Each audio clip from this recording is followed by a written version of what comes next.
En fait, c'est avant l'opération, celle qui devait m'opérer, qui m'a parlé que parce que je lui ai posé la question. Et elle m'a dit que ça serait comme avant et que je pourrais pratiquer comme les autres, comme avant.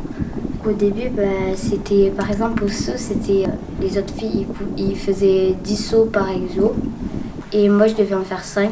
Puis la prochaine fois, 16. Et après, ça arrive à 10. Le plus difficile, c'est que je ne pouvais pas faire ce que je voulais parce qu'il fallait que j'aille tout doucement. Mais aussi, ce qui m'embêtait le plus, c'était le regard des autres. Tout le monde me regardait et ça m'embêtait.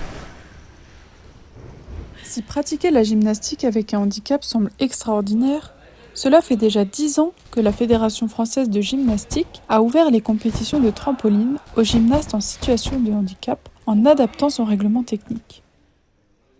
Aujourd'hui, la fédération prend de plus grandes mesures qui permettront l'accessibilité dans toutes ces disciplines.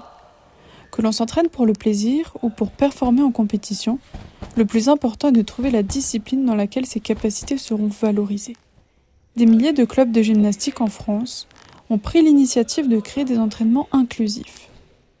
Bientôt, la FFGym formera plus largement les entraîneurs à encadrer les gymnastes en situation de handicap pour que chacun se sente accepté dans son club et pourquoi pas former l'équipe qui ira aux Jeux paralympiques de Brisbane 2032. Je m'appelle Elise Mazari, j'ai 14 ans. Je pratique de la gym au Patriote à Genève.